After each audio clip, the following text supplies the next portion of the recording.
So here's our PowerPoint on the United States neutrality in World War I. So far in class, we've just been talking about Europe. Now we're going to look at what happened in the United States. So have your guided notes open and follow along and bring them with you to class, or any questions you have with you to class tomorrow. So the United States was officially neutral at the beginning of World War I. They didn't take sides with the Germans or the Allies. The United States followed a policy of isolationism.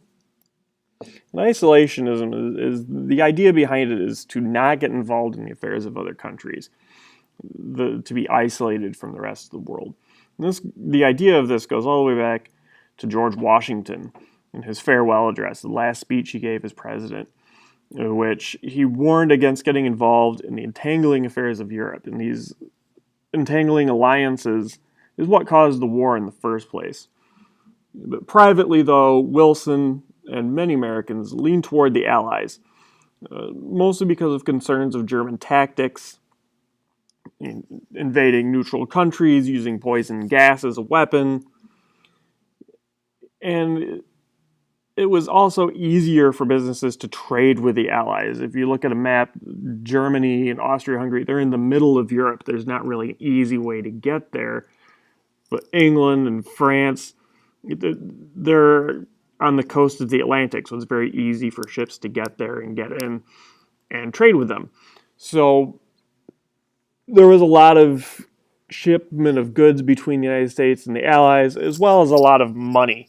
The governments were borrowing a lot of money to pay for the war. One of the major German tactics Americans had a problem with was the use of U-boats. U-boats are submarines. The U-boat comes from the German word Unterseeboot, which means underwater boat. And the submarines weren't new in World War I. They were used in the Civil War and even back in the Revolutionary War. But they weren't really effective until World War I, and the Germans really perfected the use of submarines. They would attack without warning because if they were to warn another ship that they were there, they would have to surface, which would leave them extremely vulnerable and easy to sink. And they sank civilian ships as well as enemy ships. So if they spotted, a British freighter, they would sink it as easily as they would a British destroyer. And this really made a lot of Americans angry in 1915 when the Lusitania, which was a British cruise ship that was traveling from New York to England, was sunk by a German U-boat, killing a lot of people on board, including a couple hundred Americans. To be fair to the Germans, though, the Germans warned Americans not to be traveling on British and French ships, that they were going to be attacked, and not to do it. And there was even a full-page ad, right next to a full-page ad, for a British cruise line. The Americans were thinking, oh, I'm an American, Germans want to attack us. They got on the ship was sank off the coast of Ireland.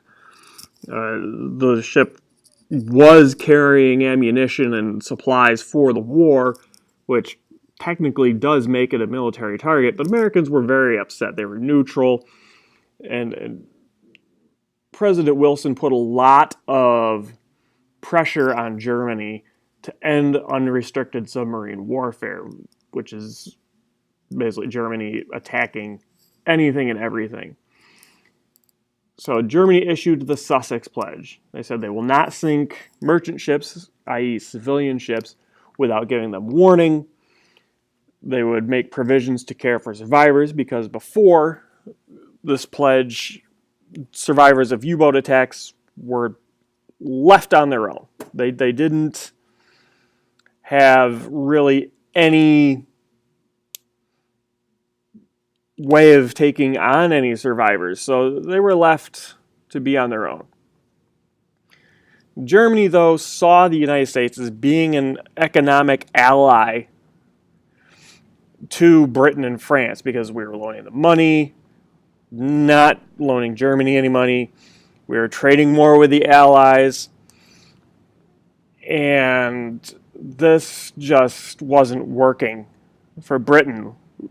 So they couldn't. They no longer. They promised not to sink civilian ships. They promised not to sink civilian ships, and their people were starving. They were running low on all kinds of resources, whereas Britain and France were getting all kinds of things from the United States. So they said, from the German point of view, if the United States is doing all these things, they're not really neutral. So Germany, feeling like they were stuck between a rock and a hard place, they brought back unrestricted submarine warfare. They ignored the Sussex Pledge, hoping that they could then beat Britain and France before the United States could get into the war, if the United States did declare war on Germany. Another major problem was the Zimmermann telegram. In 1917, Germany sent a telegram to Mexico proposing an alliance, saying that if the United States declares war on Germany, Mexico should declare war on the U.S.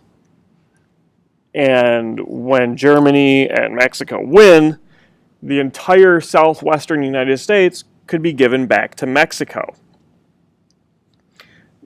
To kind of add insult to injury, the Germans used American diplomatic cables because the German telegram cable across the Atlantic had been destroyed by the British.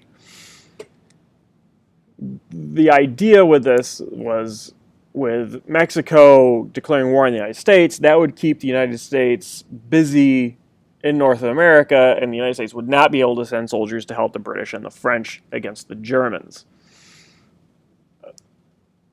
Mexico didn't really want war with the United States, so they secretly told Germany, no, we can't do it, 'cause they're still dealing with the Mexican Revolution and trying to hunt down Pancho Villa. But Mexico didn't really say anything to the United States, mostly just to mess with us. Americans were very concerned about this. It was British spies spying on the Germans that found this out and pointed it out to us. So it was very embarrassing for the Germans to have this happen and get caught in it. The last thing that we're going to be talking about in this PowerPoint, really as a challenge to American neutrality, is the Russian Revolution. We're going to really spend more time with this in class, but it's really one of the most important events of the 20th century, so we have to spend quite a bit of time talking about this. So during World War I, Russia was ruled by Tsar Nicholas II and was a complete monarchy. But the Russian people wanted to have a democracy. World War I, very unpopular in Europe, or in Russia rather. Unlike on the Western Front, in Russia, the Germans were winning. They were better trained, better equipped, and pushing deep into Russia. And by 1916, Russia had 5 million killed and wounded. And the war was causing shortages of everything. Food, medical supplies, everything was rationed because the priority was sending things to the military to fight the war. So in February of 1917, Nicholas II was overthrown by members of the middle class, college students, and parts of the military. And they wanted more democracy, and they set up a temporary government, but what really kind of made this new government not last very long was that they decided to keep on fighting Germany, keep the war going. The people really didn't like that. So now we have Vladimir Lenin, who is leading Russian communists, or Bolsheviks. And we'll talk more about what communism is in class tomorrow, or next week.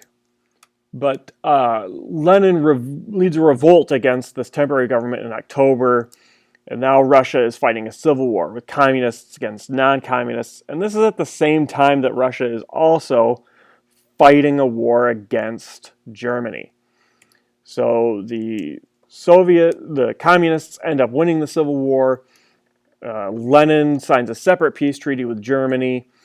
Now, this is really bad for the Allies because now the entire German army is going to fight on the Western Front against the British and the French. The British and the French were barely holding out against half of the German army. Now they have to fight the whole German army.